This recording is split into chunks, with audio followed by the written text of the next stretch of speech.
हमारा पहला प्रश्न आज का है साथियों, इलेक्ट्रिकल मशीन की आर्मेचर वाइंडिंग में कौन सा बल होता है? तो आर्मेचर वाइंडिंग में कौन सा होता है? विद्युत वाहक बल होता है, ईएमएफ होता है। अगला है एसी मशीन में आर्मेचर वाइंडिंग कहां पर लपेटी जाती हैं? तो एसी मशीन में आर्मेचर वाइंडिंग स्टेटर पर ही लपेटी जाती है, लेकिन स्टेटर पर किस तरह का साहब? स्टेटर पर या तो खुला स्लॉट में या सेमी क्लोज्ड में। तो क्या उत्तर देंगे? ऑप्शन नंबर डी हम लोग सेलेक्ट कर लेंगे। चलिए आगे बढ़ते हैं। डीसी मशीन में आर्मेचर वाइंडिंग कहां लपेटी जाती है? आर्मेचर पर बने बंद स्लॉट पर। बिल्कुल साथियों, छोटा मशीन होगा तो बंद रहेगा। बंद कॉइल वाइंडिंग, यहां देखिए स्लॉट नहीं है, कॉइल वाइंडिंग है। स्लॉट्स और कॉइल वाइंडिंग में फर्क होता है। तो आपको पूछ रहा बंद कॉइल वाइंडिंग कहां पर? डीसी मशीन में। खुला कॉइल वाइंडिंग कहां पर?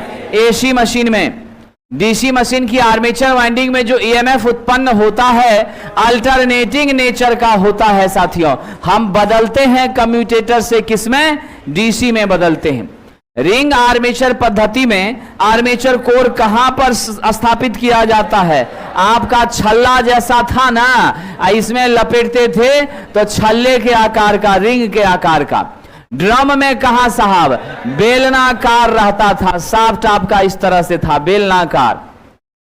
पोल पिच का सूत्र फटाफट बता दीजिए, क्या होता है? कुल आर्मेचर स्लॉट की संख्या बटा पी, एस बाय पी होता है। और क्या होता है? जेड बाय पी भी होता है। यानी option number D, A B दोनों होता है। आइए आगे बढ़ते हैं। चलिए, अब आर्मेचर के चालक की संख्या 84 है, पोल की संख्या 6 है, तो पिच क्या होगा? आप जानते हैं पोल पिच बराबर क्या लिखिएगा? 84/6 बराबर 14। चलिए साहब,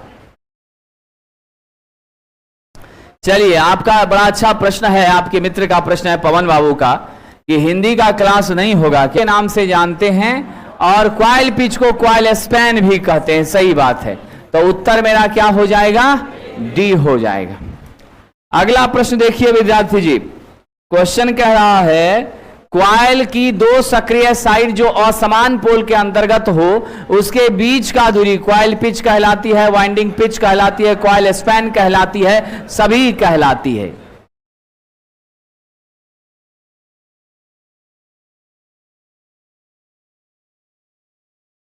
सरफराज अंसारी जी, इसी का डिस्कशन तो आज 4 दिन से 4 दूनी 8, 8.5 घंटा का क्लास हुआ। इसी का डिस्कशन 8 घंटे की थ्योरी की क्लास हुई, जिस क्लास में ईच एंड एवरी एस्पेक्ट को पढ़ाया भी गया और जो आवश्यक था उसको लिखवाया भी गया। उसके बाद अब किस चीज का डिस्कशन करा दें, जरा आप हमको समझा दीजिए।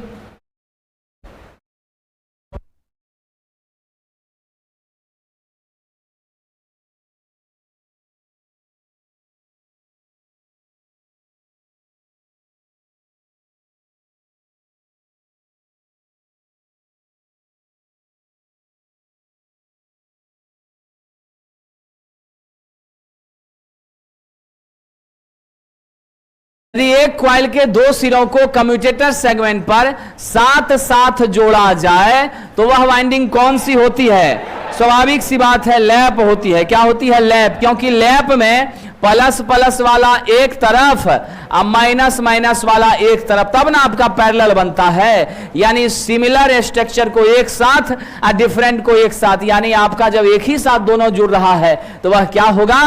लैप हो जाएगा। लैप वाइंडिंग का प्रकार है सिंप्लेक्स, डुप्लेक्स, मल्टीप्लेक्स। स्वाभाविक सी बात है। तो कौन सा उत्तर दीजिएगा विद्यार्थी जी? ऑप्शन नंबर डी, सभी का सभी हमारा क्या है?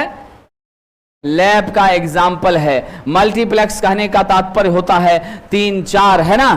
सिंप्लेक्स लैप में वाईसी कितना? 1। डुप्लेक्स में कितना? ट्रिप्लेक्स में कितना? क्वाड्रप्लेक्स में कितना? डुप्लेक्स में कम्यूटेटर पिच 2। अगला ये ट्रिप्लेक्स में साहब 3। क्वाड्रप्लेक्स में साथियों, यदि एक कॉइल के सिरे को कम्यूटेटर बार पर लगभग एक पोल पिच की दूरी पर जोड़ा जाए तो वह वाइंडिंग क्या कहलाती है? कौन सा वाइंडिंग होगा? वेव होगा, लैप होगा, क्या होगा? एक पोल पिच का जब दूरी देंगे तो वह मेरी क्या होगी? वेव। और आप सबको याद है इसकी आकृति किस तरह की होती है साथियों? इस तरह से आया, ऐसे ऐसे ऐसे ऐसे ऐसे, समझ गए? ये आपका होता है। तो हमारा वेव है जो कि सीरीज वाइंडिंग के नाम से जानी जाती है। वेव वाइंडिंग का दूसरा नाम देख लीजिए, क्या है? सीरीज वाइंडिंग है। जो सब आपने पढ़ा डायरेक्ट वही सब क्वेश्चन है, लाइन टू लाइन। कॉइल के सिरों को कम्यूटेटर सेगमेंट पर जोड़ने की प्रक्रिया क्या कहलाती है साहब? Coil connection. क्या कहलाती है? कॉइल कनेक्शन कहलाती हैं। किस प्रकार के कनेक्शन में कम्यूटेटर साइड की ओर से देखने पर वाइंडिंग घड़ी की सुई की दिशा में मालूम होती है, बढ़ते हुए। तो जब बढ़ते हुआ तो क्या हुआ? प्रोग्रेसिव कनेक्शन कहलाती है। और जब उल्टी दिशा में चलेगी घटते हुए, रेट्रोग्रेसिव हो जाएगी। प्रोग्रेसिव में कम्यूटेटर पिच क्या होता है? जल्दी बताइए, +1। और रेट्रो में क्या होगा? -1। अब देखिए घड़ी का घूमने के विपरीत क्या हो गया? Retrogressive connection. अब देखिए रेट्रोग्रेसिव में क्या होता है? -1 हो जाएगा। क्या होगा? -1। कॉइल का वह भाग जो स्टेटर स्लॉट के अंदर अवस्थित होता है और आपको उसी भाग में ईएमएफ उत्पन्न होती है, यही 1 नंबर 2 नंबर है। क्या कहते हैं साहब? सक्रिय साइड कहते हैं। क्या कहते हैं? कॉइल का वह भाग जो स्लॉट के बाहर रहता है, ये वाला क्या कहलाता है? अक्रिय साइड कहलाता है साथियों। क्या कहलाता है? अक्रिय साइड कहलाता है। आगे बढ़िए, कह रहा कॉइल पिच या वाइंडिंग पिच या पोल पिच का अनुपात। कॉइल पिच, वाइंडिंग पिच या पोल पिच का अनुपात कौन सा फैक्टर? Pitch factor.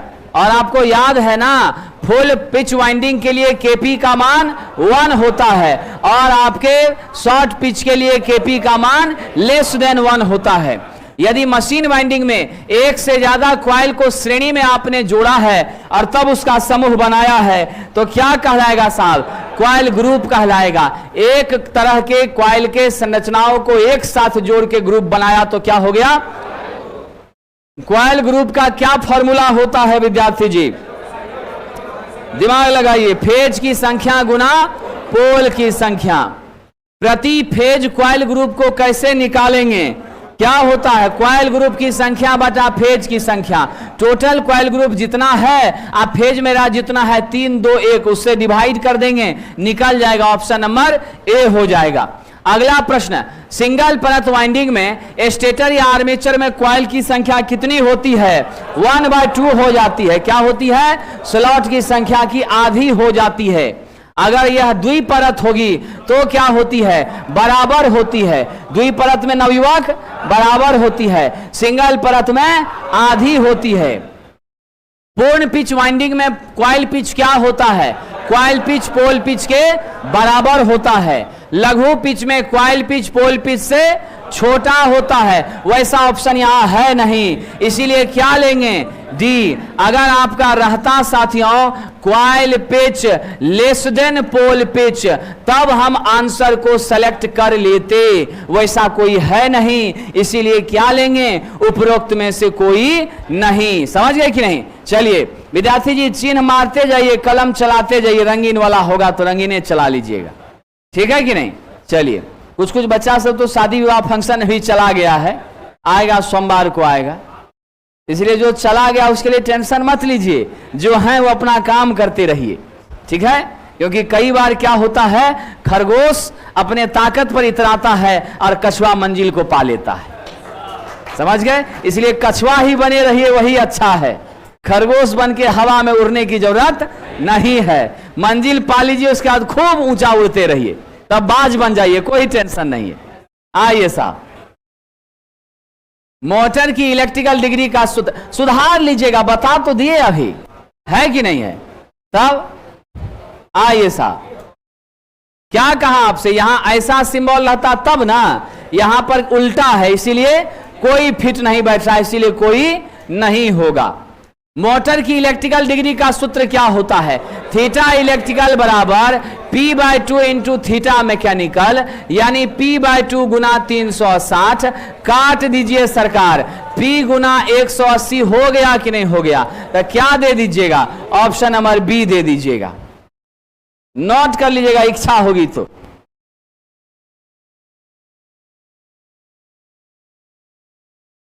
चलिए, यदि किसी वाइंडिंग में कॉइल की संख्या पोल प्रति फेज 1 है तो क्या कहलाएगी साहब? जल्दी बताइए, कौन सी वाइंडिंग कहलाएगी?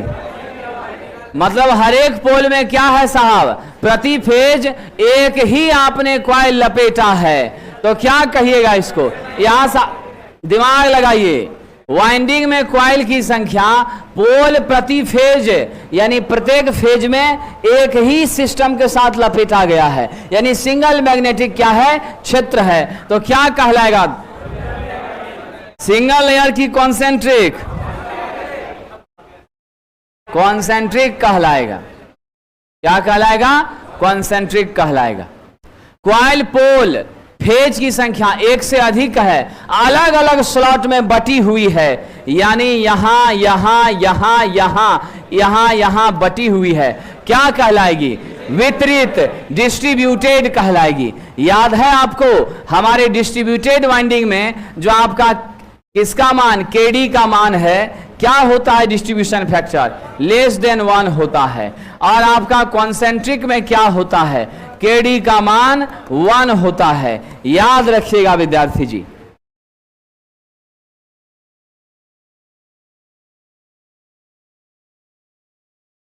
आइए आगे बढ़ते हैं। यदि वाइंडिंग में कॉइल ग्रुप समान सेंटर की हो तो क्या कहलाएगी? बड़ा अच्छा प्रश्न है, दिमाग लगाइए। समान है, सेम है, एक ही सेंटर पर है, कॉन्सेंट्रिक। बटा हुआ है, डिस्ट्रीब्यूटेड। पोल की संख्या 4 और स्लॉट है 24, तो पोल पिच क्या होगा? स्वाभाविक सी बात है, पोल पिच बराबर 24/4। कितना हुआ जी? 6 हुआ कि 8 हुआ? 6 हुआ। क्या हो गया? 6। तो मेरा आंसर क्या हो जाएगा? Option number B. Single phase motor में ज्यादातर कौन सा वाइंडिंग लपेटते हैं? कॉन्सेंट्रिक वाइंडिंग लपेटते हैं। किसमें साहब? सिंगल फेज में। अगला है 8 पोल वाले तरंग कुंडलन की चर्चा हो रही है और कह रहा डीसी मशीन के आर्मेचर में कितना? तो तरंग वाइंडिंग है, आप सब तो विद्वान है, वेव वाइंडिंग रहेगी तो पोल कितना भी रहे मेरे ए का मान 2 के बराबर होगा। डुप्लेक्स ट्रिप्लेक्स कुछ लिखा नहीं है, इसीलिए सिंप्लेक्स वेव है। राइट आंसर क्या हो जाएगा? डी हो जाएगा। चलिए आगे बढ़ते हैं।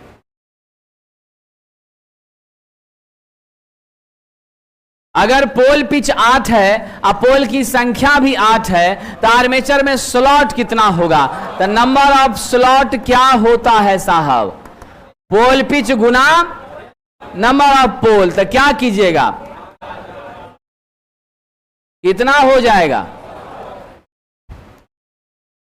मीट्रिक प्रणाली में सुपर इनामेल कॉपर का हमने क्या किया है? प्रयोग किया। किसका प्रयोग किया है? सुपर इनामेल कॉपर का। अब इस तार का आकार कैसे व्यक्त करेंगे? SWG में डालेंगे, मोटाई कैसे मिलेगी? mm में मिलेगी। तो व्यास कैसे व्यक्त किया जाएगा? mm में व्यक्त किया जाएगा। व्यासे न मोटाई बताता है। छोटे ट्रांसफार्मर की वाइंडिंग में कॉइल सेपरेटर यहां देखिए लगाया है। कॉइल सेपरेटर के रूप में किस पेपर का यूज करते हैं? लेदराइड पेपर का यूज करते हैं। कैंची से भी उसको काटा जा सकता है साथियों। ट्रांसफार्मर को रीवाइंडिंग करना है। 0.16 mm का पहले था मोटा, अब हमने 0.14 कर दिया। मोटाई हमने घटाया है विद्वानों, तो मेरा रेजिस्टेंस बढ़ेगा। रेजिस्टेंस बढ़ेगी तो मेरा हीट लॉस भी बढ़ेगा। जब लॉस बढ़ेगा तो हम सब क्या जानते हैं? आपकी इफिशियंसी लॉस का क्या होती है? वित्त कर्मानुपाती होती है। लॉस बढ़ेगा तो आपकी क्षति क्या होगी? बढ़ रही है। दक्षता क्या होगी? घटेगी। यानी क्या जवाब दीजिएगा? ट्रांसफार्मर का क्या कम हो जाएगा? आउटपुट कम हो जाएगा। दक्षता कम होना मतलब क्या है? आउटपुट का कम होना। आउटपुट बटा इनपुट ही इफिशियंसी होता है। स्वाभाविक सी बात है, आउटपुट घटा तो मेरी इफिशियंसी भी नेचुरली घट जाएगी। वाइंडिंग के किस परीक्षण के लिए सर्च कॉइल विधि अपनाते हैं? तो याद रखिएगा साहब, हम लोग पॉलिटी टेस्ट करने के लिए कौन पॉजिटिव है कौन नेगेटिव है, ताकि हमारा कनेक्शन सही से हो सके, हम सर्च कॉइल का प्रयोग, विधि का प्रयोग करते हैं। आर्मेचर रिवाइंडिंग कार्य में आपातकालीन परिस्थिति में कौन सी वार्निश यूज होती है? देखिएगा साहब, कौन सा वार्निश होगा? हवा से सूखने वाली वार्निश, ताकि हवा के संपर्क में आकर गीला होगा तो हमारी कुचालकता कमजोर हो जाएगी। तो एयर के टच में जैसे आया, ड्राई हो गया, शुष्क हो गया, वैसा वार्निश। छोटे डीसी मोटर में कैसा खांचा? बंद खांचा। कैसा खांचा? बंद खांचा यूज करते हैं।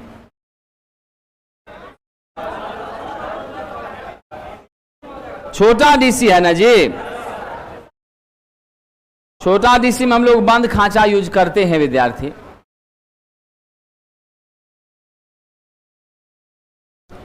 सेमी क्लोज का तो विशेष रूप से प्रयोग हम लोग इंडक्शन मशीन में किया करते हैं, समझे ना। छोटा डीसी मोटर है, हालांकि बंद खांचा होता है, लेकिन बहुत बार आंसर इसको भी एक्सेप्ट कर लेता है, समझे ना। होना बंद ही चाहिए, समझ गए, होना बंद ही चाहिए, लेकिन कई बार आयोग क्या करता है, सी को भी एक्सेप्ट कर लेता है। जैसे बहुत सारे क्वेश्चन में कंफ्यूजन रहती है, जैसे आपको कल जो समझाया, एएलपी 3 बार वो प्रश्न पूछा था और हर बार एएलपी स्वीकार कर रहा है कि 3 पॉइंट स्टार्टर को दोनों में यूज करते हैं, कंपाउंड में भी करते हैं और इसमें भी करते हैं, तो जो कि बिल्कुल गलत है। अब उस पर फाइट होगा। अब तो आप देखिए कि आरएफसीएल में किस तरह से छोटा छोटा क्वेश्चन के गलती को भी सही मान लिया था, तो जो सही है उसके तरफ हम लोगों को चलना चाहिए। आइए आगे बढ़ते हैं। वेव और लैप वाइंडिंग में बैक पिच क्या है साहब? बराबर होता है। कब की परिस्थिति में? जब बैक पिच बराबर होगा तो वह क्या कहलाएगा साथियों? परिणामी पिच कहलाएगा, यानी आपका रिजल्टेंट पिच कहलाएगा। आर्मेचर वाइंडिंग में किसी एक कुंडली में लपेटों के पारंपरिक शॉर्ट सर्किट परीक्षण के लिए सबसे अच्छा विधि क्या है? यानी शॉर्ट सर्किट टेस्ट के लिए कौन सा विधि अपनाएंगे हम लोग? Voltage drop method. कौन सा मेथड होता है? वोल्टेज पतन विधि। ये सब याद कर लीजिएगा। आर्मेचर वाइंडिंग के अर्थ दोष के टेस्टिंग के लिए कौन सी विधि हम लोग अपनाते हैं साहब? इसमें हम लोग ग्राउलर भी यूज करते हैं, याद होगा, भूमिका भी चेक करता है, शॉर्ट भी चेक करता है, ओपन भी चेक करता है, वोल्टेज पतन भी और टेस्ट लैंप विधि भी, यानी तीनों विधि का हम लोग क्या करेंगे? प्रयोग करेंगे। लैप और वेव वाइंडिंग में क्या अंतर है साथियों? जल्दी बता दीजिए। समांतर पथ की संख्या में अंतर है, बिल्कुल है। लैप में A बराबर P होता है और वेव में A बराबर 2 होता है। ये तो सबसे महत्वपूर्ण अंतर है। किसी कुंडली के दोनों सिरों के बीच आर्मेचर खांचे या आर्मेचर चालक के पद की दूरी, तो आर्मेचर खांचा या आर्मेचर चालक के बीच में अगर दूरी व्यक्त करेंगे तो यहां है और एक यहां है, और कुंडली के बीच का दूरी क्या कहलाएगा? कॉइल पिच, कुंडली पिच, वाइंडिंग पिच कहलाएगा। आर्मेचर चालक के पद में मापी गई दूरी जिससे एक कुंडली आर्मेचर के पश्च पर आगे बढ़ता है, यानी आर्मेचर के पीछे जाकर क्या होता है? आगे बढ़ता है। तो पीछे से आगे बढ़ रहा है तो क्या हो जाएगा? Back pitch. फ्रंट से आगे जा रहा है तो अग्र पिच।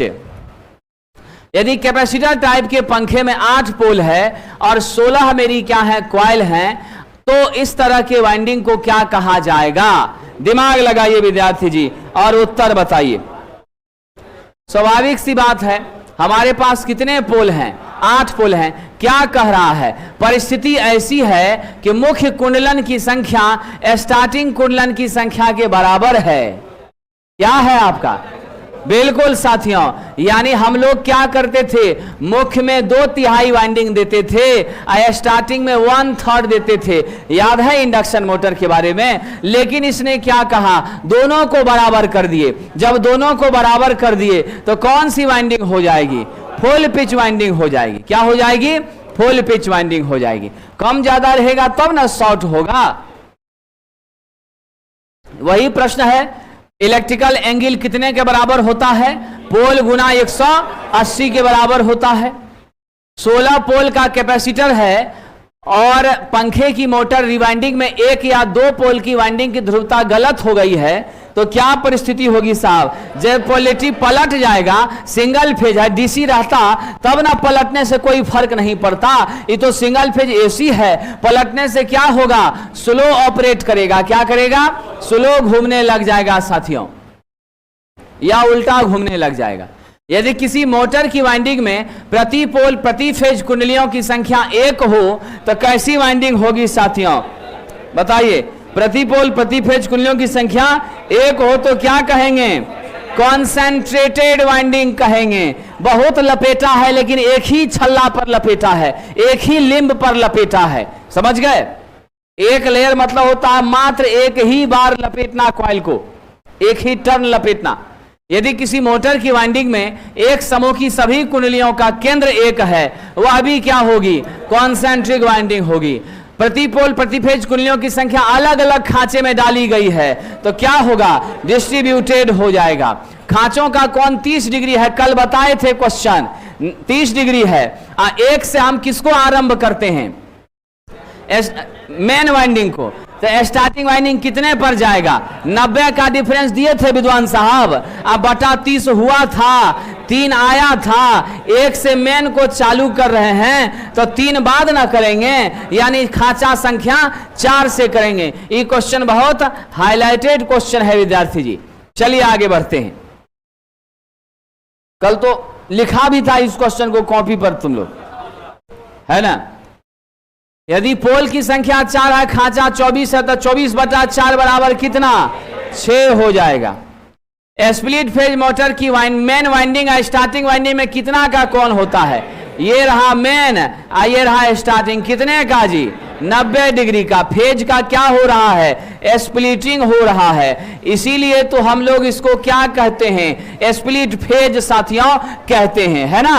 चलिए, एकल फेज मोटर में स्थापित की जाने वाली वाइंडिंग किस प्रकार की वाइंडिंग होती है? तो जरा बताइएगा कौन सी वाइंडिंग होगी साहब? संकेंद्रित होगी, एक ही फेज पर लपेटना। कुंडलियों की संख्या कितनी है? 24। कैसा परत है? एकल। तो खांचा कितना होगा? 24 गुना 1 होगा कि 24 गुना 1 बटा 2 होगा? दिमाग लगाइए, उत्तर बताइए। बिल्कुल सही विद्यार्थी जी, 1 बटा 2 होगा, यानी 12 हो जाएगा। और यही अगर क्या रहता? द्वि परत रहता, तब क्या करते? 24 गुना 1 बराबर 24 कर देते साथियों। चलिए अगला प्रश्न देखते हैं। अगला क्वेश्चन देखिए क्या कहता है। वितरित वाइंडिंग में सभी कुंडलियों का डैश समान होता है। पोल पिच क्या होता है? सबका समान होता है। 3 फेज वाइंडिंग की सभी कुंडलियां कितने पर स्थित होती हैं? 360/3 बराबर 120 पर स्थित होती हैं। 120 से क्या होती हैं? शिफ्टेड होती हैं साथियों। चलिए आगे बढ़ते हैं। प्रति फेज कुंडलियों की संख्या किसके बराबर होगी? तो फॉर्मूला बताइए। प्रति फेज कुंडलियों की संख्या किसके बराबर? कुल कुंडली बता फेज की संख्या। तब ना हमको पता चलेगा एक फेज में इतना है। समझ गए? यानी कुल कुंडली 36 और कुल आपका पोल 6, तो मेरा क्या आ गया? 6। यानी स्पष्ट हो गया कि एक फेज में कितना है आपका कुंडली? 6 है साथियों, याद रखिएगा। विद्यार्थी जी समझ में उसी को आ सकता है जो लगातार 3 दिन 4 दिन की इस चैप्टर की क्लास किया है। जो 4 दिन बिल्कुल ही क्लास नहीं किया है तो उसको कौन समझा सकता है? स्वाभाविक सी बात है। तो जब आप पढ़ेंगे नहीं, मेहनत करेंगे नहीं, तो कुछ भी संभव नहीं है। और ऐसे भी ये क्वेश्चन पर चर्चा चल रही है, चैप्टर का अंतिम चरण चल रहा है, तो आपको अपने आप को थोड़ा सा क्या करना होगा? तरोताजा रखना होगा। ऑनलाइन में क्लास ले लेने से नौकरी नहीं मिलती है, उस क्लास को बार बार देखना पड़ता है। उसके बाद कॉपी पर महत्वपूर्ण तथ्यों को नोट भी करना पड़ता है। उसके बाद किताब खरीद कर उससे भी पढ़ना पड़ता है। उसके प्रश्नों की प्रैक्टिस भी करनी पड़ती है। टेस्ट सीरीज भी देना पड़ता है। तब जाकर के अपनी ताकत का अंदाजा लगता है। और फिर युद्ध के मैदान में जब आदमी उतरता है परीक्षा में, तब जाके सफलता प्राप्त होती है। इतना आसान सफलता साहब नहीं है। अगर आप ये सोचते हैं ऑनलाइन क्लास खरीद लिए, मोबाइल में कोर्स है और उसके बाद घूम फिर रहे हैं, कभी मन हुआ तो एक आध बार रील वगैरह चला दिए, आपको नौकरी लग जाएगी, ये दुनिया में ऐसा कोई नहीं कर सकता है। ये ध्यान रखिएगा, जो बात हम स्पष्ट बोलते हैं इसमें छिपाने वाली कोई बात नहीं है कि ये नहीं कहेंगे कि कोर्स खरीद लीजिए, मोबाइल में रख लीजिए, उसी से नौकरी हो जाएगा। जब तक पढ़िएगा नहीं कुछ नहीं हो सकता, और वो भी जी जान लगा के पढ़ना होगा। आसान मत समझिए, इससे ज्यादा आसान एलपी का ट्रेड का 75 क्वेश्चन है, ये हमेशा याद रखिएगा। जो बच्चा बीएसपीएसएल क्रैक कर सकता है वो एलपी के ट्रेड के क्वेश्चन को तो धुर्रा धुर्रा उड़ा सकता है, एकदम हवा में उड़ा सकता है, लेकिन उसके लिए बाकी चीजों पर मजबूती जरूरी है। वहां पहुंचने के लिए सीबीटी 1 निकालना पड़ेगा, स्वाभाविक सी बात है। एएलपी बनने के लिए साइको भी निकालना पड़ेगा, मेडिकल भी कंप्लीट करना होगा, डीवी भी सामान्य बात है, लेकिन मेडिकल थोड़ा सा ध्यान रखना होगा, बहुत सारी बातें हैं। तो आर्मेचर खांचों की संख्या के संदर्भ में दो आसन्न विपरीत ध्रुवों के बीच की दूरी, तो दो विपरीत ध्रुवों के बीच की दूरी क्या कहलाती है? पोल पिच कहलाती। क्या कहलाती साहब? पोल पिच कहलाती है, याद रखिएगा। आइए आगे बढ़ते हैं। आर्मेचर घुमाव में आइए ध्यान देते हैं।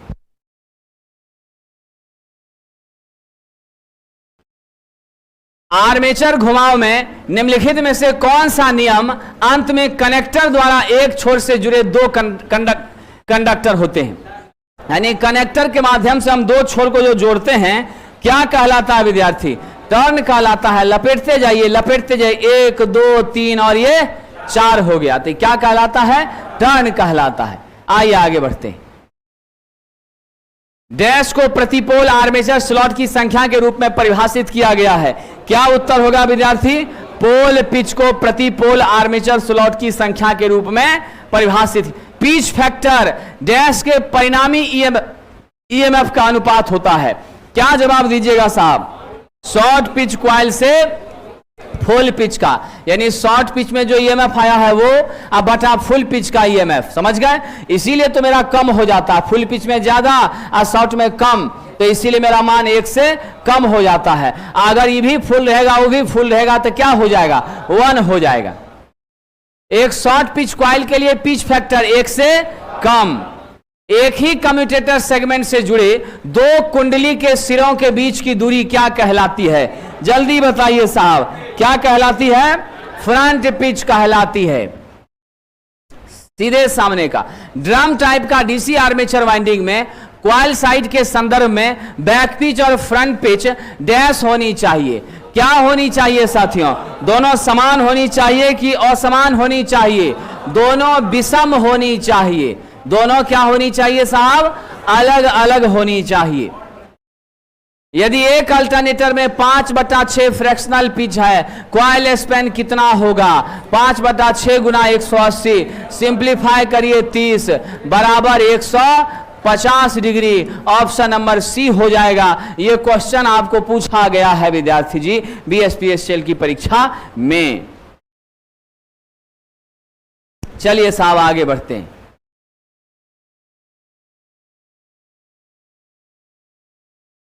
अब ध्यान देते हैं अगले प्रश्न की तरफ।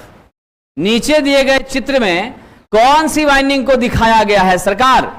फोटो से जरा चमत्कार दिखाइए। एस्केइन वाइंडिंग है। कौन सी है? एस्केइन वाइंडिंग है। ये तस्वीर देखिए, एक तरफ बड़ा एक तरफ छोटा, क्या होगा?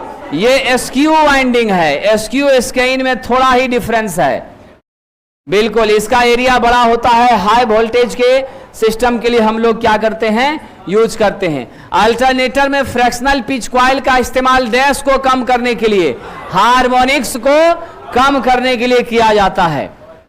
वक्र में कुंडल का समूह होता है और उसका केंद्र एक ही होता है। उस वक्र को क्या कहते हैं? स्वाभाविक है, केंद्रित वक्र कहते हैं। कौन सा वाइंडिंग है विद्यार्थी जी? जल्दी बताइए। पेचदार कुंडल वक्र है। यहां देखिए लपेट दिए ना जी उल्टा उल्टा करके, इसीलिए क्या हो गया? पेचदार कुंडल वक्र। ये तस्वीर बताइए, निचला हिस्सा ऊपरी हिस्सा दोनों दिख रहा है, क्या होगा? ये सिंगल लेयर बास्केट वाइंडिंग है, टोकरी की तरह ये बना हुआ है। एक आर्मेचर वाइंडिंग में एक टर्न डैश का होता है। एक टर्न में कितना कंडक्टर ऐसे आए ऐसे ले गए थे, एक तो ये हो गया एक ये हो गया, तो एक एक फ्रंट कंडक्टर बैक कंडक्टर, तो एक टर्न में 2 कंडक्टर। घुमाव में कॉइल की संख्या प्रति चरण केवल 1 पोल है, तो घुमाव को क्या कहा जाएगा? घुमाव को भी साहब सांद्रित वाइंडिंग, यानी वही आपका संकेंद्रित, प्रति चरण केवल 1 पोल है, संकेंद्रित होना चाहिए। समझिए क्या होना चाहिए? संकेंद्रित होना चाहिए। वही उसी को अलग भाषा में कर दिया संकेंद्रित। अंग्रेजी रूपांतरण जो है कॉन्सेंट्रिक ही है, हिंदी संकेंद्रित ही है। 3 फेज तार आपूर्ति के लिए आर्मेचर में कितना वाइंडिंग की जरूरत पड़ेगी साहब? 3 फेज है तो 3 वाइंडिंग करना पड़ेगा, और तीनों आपस में एक दूसरे से कैसे होगा? 120 से शिफ्टेड होगा साथियों। 3 फेज वाले मोटर में 3 फेज वाइंडिंग के लिए किस अक्षर का प्रयोग करते हैं? RYB का प्रयोग करते हैं। निम्नलिखित में से कौन सा विद्युत चुंबकीय उपकरण है जो एक आर्मेचर में ग्राउंड, शॉर्ट, ओपन कॉइल का पता लगाने का काम करता है? ये तीनों काम कौन कर लेता है साहब? याद रखिएगा, एक्सटर्नल ग्राउलर करता है। कौन करता है? एक्सटर्नल ग्राउलर करता है साथियों। क्या विद्यार्थी जी?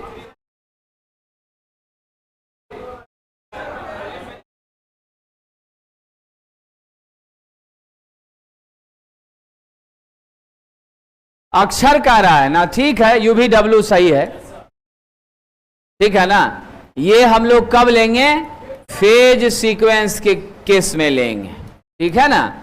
और बाकी हमारे अक्षर के रूप में जब व्यक्त करना होगा 3 फेज मोटर के तीनों वाइंडिंग के फेजों को, तब हम लोग क्या लेंगे? UVW। वाइंडिंग लगाते समय इसका जरूरत पड़ेगी। सीरीज और आर्मेचर वाइंडिंग की तुलना में शंट वाइंडिंग का प्रतिरोध क्या होता है?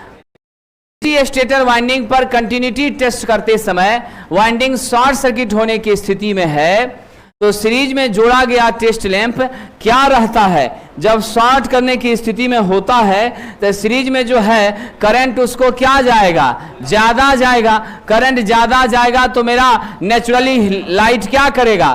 बहुत ज्यादा देने लगेगा। 3 सिंगल फेज स्टेटर वाइंडिंग कितने दूरी पर अंदर में रखा जाता है साहब? 120 की दूरी पर रखा जाता है। तरंग वाइंडिंग में समांतर पथ की संख्या A बराबर कितनी होती है? 2 होती है। समांतर वायर लाइन की आवृत्तियां डैश फ्रीक्वेंसी पर यूज करते हैं। पैरेलल वायर लाइन हम लोग कितना पर? 300 मिली, ये क्या है आपका साथियों? साइकिल प्रति सेकंड। हम इसको ऐसा भी लिख सकते थे, बात क्या होता? बराबर। अब यहां ध्यान दीजिएगा, विभिन्न घुमावों के बीच इंसुलेशन रेजिस्टेंस टेस्ट करते समय सीरीज में जुड़े टेस्ट लैंप डैश होंगे यदि घुमाव के कुछ हिस्से में क्या हो जाए? शॉर्ट सर्किट हो जाए। तो क्या परिस्थिति बनेगी साहब? जब शॉर्ट हो जाएगा तो कुछ भाग में रोशनी ज्यादा, कुछ भाग में बहुत स्लो, तो कुछ घुमाव के कुछ हिस्से जब शॉर्ट सर्किटेड हो जाएंगे तो ऐसी परिस्थिति में क्या होगा? सारा का सारा करंट शॉर्टेड भाग से जाना चाहेगा, जो मेरा इधर वाला हिस्सा है उससे करंट बहुत कम जाएगा। परिणाम क्या होगी? हमारी लाइट आपकी डीम हो जाएगी, मंद हो जाएगी। छोटी वाइंडिंग की जांच के लिए हम किस विधि का प्रयोग करते हैं? ट्रॉप टेस्ट करते हैं साहब। यदि एक कैपेसिटर के पंखे के कुंडलन की कुल संख्या 16 है तो प्रत्येक समूह की संख्या, समूह में कॉइल की संख्या क्या होगी? ये जरा बताइए। तो समूह में कॉइल की संख्या क्या होगी? आपका एकल है तो 16 गुना 1/2 बराबर क्या हो जाएगी?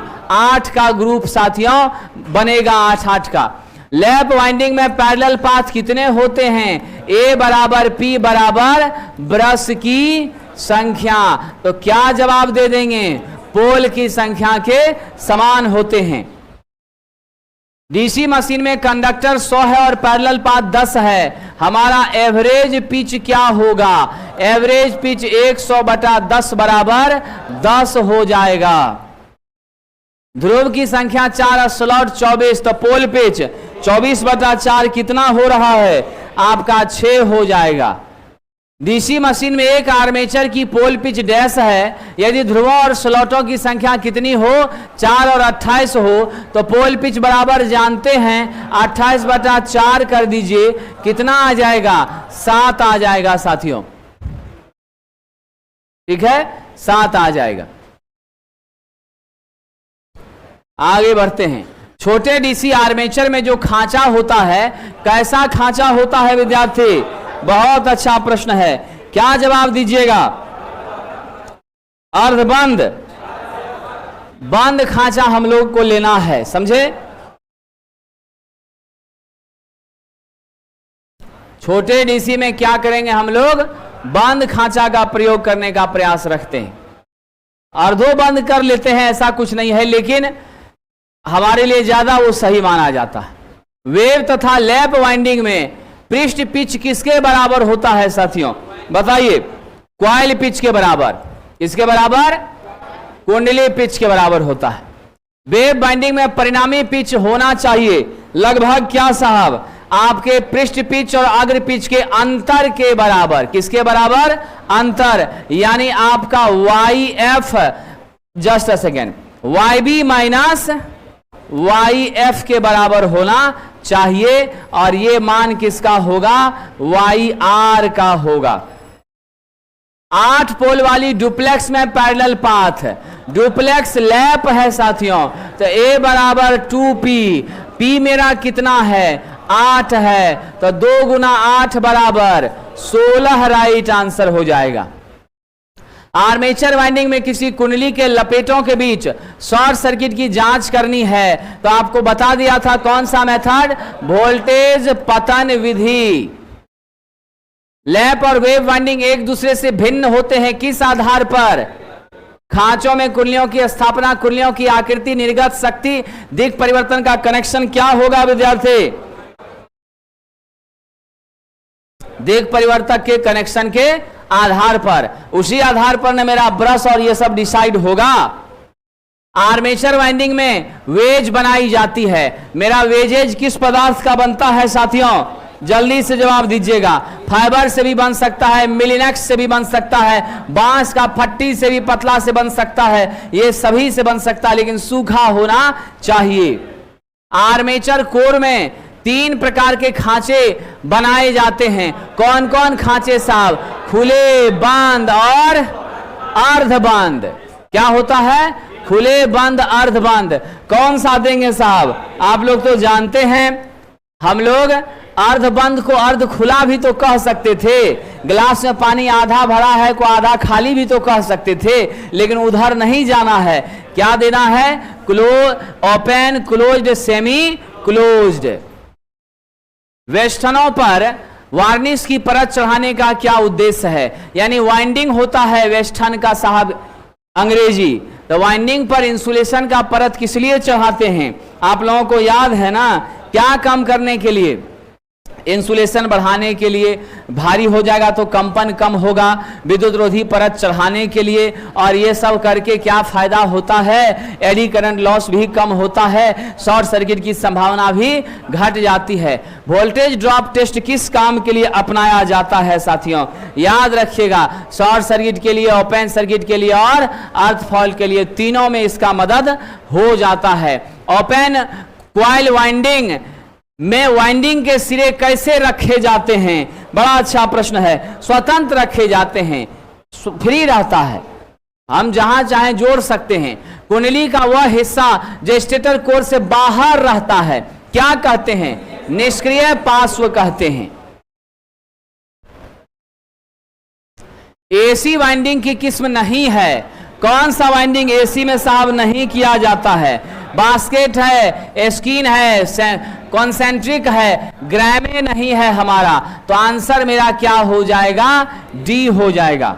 ग्रेमे रिंग वाइंडिंग जो है डीसी में यूज करते हैं, एसी में नहीं। और डीसी में भी यूज अब हम लोग करना बंद कर दिए, क्योंकि उसको मेंटेन करना बड़ा मुश्किल होता था और शॉर्ट जल्दी हो जाया करती थी, इसीलिए ग्रेमे रिंग वाइंडिंग का प्रयोग नहीं करते हैं। 3 फेज के वेस्टर्न में कितने का साहब डिफरेंस? 120 का होगा साहब। चलिए, वितरित वाइंडिंग वह है जिसमें क्या होगा विद्यार्थी जी, जल्दी जवाब दीजिएगा। प्रति ध्रुव प्रति फेज कुंडली की संख्या 1 से ज्यादा, सब जगह बटा बटा बटा बटा रहेगा। उच्च वोल्टेज वाली 3 फेज की मशीन की रिवाइंडिंग करनी है, कौन सा विधि अपनाइएगा साहब? इनवॉल्यूट कुंडली वाइंडिंग, क्योंकि हाई वोल्टेज पर इनवॉल्यूट का प्रयोग करने का प्रयास करेंगे। एकल परत वाइंडिंग कौन सी वाइंडिंग है? वैसी वाइंडिंग साहब जिसमें क्या होगा, प्रत्येक खांचे में क्या हो, एक पार्श्व कुंडली को हम लोग स्थापित कर रहे हो, वो एकल परत होगा। यानी हर एक लेयर में एक ही वाइंडिंग, एक लेयर पर बहुत वाइंडिंग नहीं। कह रहा है यदि खांचा कौन 30 है तो क्लियर हो गया, संख्या 4 से आगे शिफ्ट होगा। एक कुंडली 1 के इंड लेड को एक पोल पिच के बराबर दूसरी कुंडली के प्रारंभ से जोड़ा गया है, तो क्या माना जाएगा साथियों, जल्दी बताइए, क्या कहिएगा? वेव में ना ऐसा होता है तो सिंपल वेव वाइंडिंग हो जाएगी। उसके 2 कुंडली के आरंभ से जोड़ा गया है, अब जरा बताइए क्या होगा? सिंप्लेक्स लैप वाइंडिंग हो जाएगा। 2 विधि कौन सी है जिसके द्वारा वाइंडिंग के क्षेत्र की पोलरिटी को जांचा जा सकता है? कैसे पोलरिटी चेक करते हैं साहब? आपको तो मालूम है, सर्च कॉइल से भी करते हैं और मैग्नेटिक नीडल के माध्यम से भी करते हैं। यहाँ पोलरिटी किस बात को दिखाएगा? एन पोल एस पोल को दिखाएगा, प्लस माइनस की बात यहाँ नहीं है। सिरा संयोजन, समूह संयोजन, लीड संयोजन, ये सब विवरण किसके लिए लिया जाना चाहिए साथियों? ये हमारे वाइंडिंग को निकालने से पहले लेना चाहिए। यानी जो छोर निकालिएगा, सिरा निकालिएगा, उससे पहले कि भाई किस तरह के कनेक्शन करके लीड को कैसे निकालेंगे और लीड को कैसे जोड़ेंगे। जब मोटर कॉन्सेंट्रिक वाइंडिंग में स्कीन कुंडली स्कीन वाइंडिंग यूज होती है तो सबसे सुरक्षित विधि कौन सी मानी जाती है?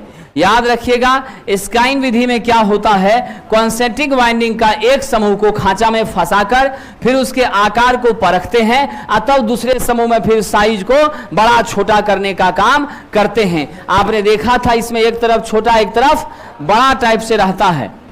यदि एकल परत वितरित वाइंडिंग में कुंडली की संख्या 24 है तो खांचा कितना होगा? सिंगल लेयर है तो क्या हो जाएगा सरकार? 24 है ना। एकल परत वाइंडिंग में कुंडली की संख्या 24 है तो खांचा कितना होगा? खांचा पूछ रहा है तो उल्कोना को नहीं गुना कर दीजिए, 24 दूनी 48 हो जाएगा विद्यार्थी, क्योंकि हमारे खांचा से आधा ना रहता है कुंडली जी, तो खांचा पूछ रहा है तो कुंडली से दुगना ना हो जाएगा। आपको याद है कॉइल की संख्या बराबर हाफ गुना आपका क्या होता है? स्लॉट की संख्या। स्लॉट की संख्या निकालेंगे तो 2 यहां गुना में आ जाएगा ना, कोना कोनी, तो 24 दूनी 48 हो जाएगा कि नहीं हो जाएगा? स्लॉट का संख्या कीजिएगा तो हाफ का 2 इसके साथ गुना में आ जाएगा। अगला प्रश्न है, लपेटे हुए आर्मेचर को एक समान सतह पर हमने स्थापित किया है। अब कह रहा है कि प्लेट की सतह को हल्का लुढ़का देते हैं। आर्मेचर प्रत्येक लुढ़कन पर धीरे अपने डोरे की तरफ समान स्थिति में रुक जाती है। जिधर ढलान आता है तो अपने एंड पर जाकर के होल्ड कर जाती हैं। सतही प्लेट को स्पर्श करने वाली आर्मेचर की स्थिति को डैश होना माना जाएगा। यानी जब आप इधर झुका दिए, झुकाने के बाद वाइंडिंग का लोड जहां ज्यादा पड़ा तो वो कौन सा भाग होगा? आगे वाला भाग होगा, जिसको आप देखेंगे तो यानी स्पष्ट है सामने वाले हिस्से पर लोड क्या हो जाएगा? बढ़ जाएगा। स्टेटर के लिए अंशों में खांचा दूरी की गणना करें। खांचा दूरी मतलब होता है आपका स्लॉट पिच। तो साथियों क्या जवाब देंगे? स्लॉट पिच को किस रूप में मानेंगे? टोटल इलेक्ट्रिकल एंगल बटा खांचों की संख्या। हाई वोल्टेज वाली डीसी मशीन में कैसा खांचा यूज करेंगे जी, बताइएगा। ओपन टाइप का, कैसा करेंगे? ओपन टाइप का हम लोग प्रयोग करेंगे। वितरित वाइंडिंग में सभी कुंडलियों में क्या समान होता है? पिच समान होता है। क्या होता है? पिच समान होता है। केपी बराबर कॉस अल्फा बटा 2 में व्यक्त किया गया अल्फा क्या है, बताइए साहब। पिच में अंतर बटा फुल पिच गुना 180 है। क्या विद्यार्थी जी, क्या दे रहा है? नहीं, पिचेट सेम रहता है। वितरित वाइंडिंग में सभी का क्या होता है साथियों? कुंडलियों के समान, अच्छा सभी कुंडलियों में लंबाई समान होता है। पिच सही आंसर है विद्यार्थी, पिच सही आंसर है। ध्रुव पिच डैश द्वारा व्यक्त करते हैं, तो आपको याद हो गया है। अब बताइए पोल पिच क्या होगा? स्लॉट की संख्या बटा पोल की संख्या हो जाएगा। आइए आगे बढ़ते हैं। प्रति पोल प्रति फेज वाइंडिंग की कुल संख्या क्या होती है? प्रति पोल प्रति फेज कुंडली की संख्या जो है उसको कैसे व्यक्त करेंगे विद्यार्थी जी? कुंडलियों की कुल संख्या बटा फेज की संख्या गुना पोल की संख्या। यही लैंग्वेज को कह रहा है गणितीय रूप से लिखने के लिए, वही मैथमेटिकली लिख दिया है। आपका क्या हो गया? प्रति पोल प्रति फेज हमारे टोटल कॉइल की संख्या। प्रति फेज कुंडलियों की संख्या किसके बराबर होती है? क्या होती है? कुंडलियों की संख्या बटा फेज की संख्या। एक फेज में कितना होता है? तो जितना 3 फेज में उससे भाग दे दीजिए, 1 का निकल जाएगा। कुंडलियों की घड़ी की दिशा में रखते हुए तो कौन सा वाइंडिंग हो जाएगा? खंड संपर्क घड़ी की विपरीत दिशा में होता है। इस प्रकार का वाइंडिंग को क्या कहते हैं? स्वाभाविक सी बात है, देख लीजिए ध्यान से। घड़ी की दिशा में रखते हो लेकिन कम्यूटेटर खंड से संपर्क कैसे होता है? विपरीत होता है, तो क्या होगा? रेट्रोग्रेसिव हो जाएगा। कुंडलियों को कम्यूटेटर खंड घड़ी की दिशा में रखते हैं तो क्या हो जाएगा?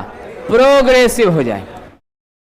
3 फेज के स्टेटर में खांचों के पदों में फेज विस्थापन डैश है। कितना विस्थापन है जी? 360 बटा डिग्री में खांचों की दूरी। तो क्या जवाब दे दीजिएगा? 120 बटा डिग्री में खांचों की दूरी। 3 फेज के एक स्टेटर में खांचा, तो एक में तो मेरा 120 होगा, एक में 120 ही होगा, तो बटा डिग्री में खांच की दूरी। अगर रहता 3 फेज के तीनों के आधार पर तब लेते, सिंगल पूछ रहा है तो 120 लेंगे। तो आपका प्रश्न विद्यार्थी जी यहां से संपन्न हो रहा है और हम लोग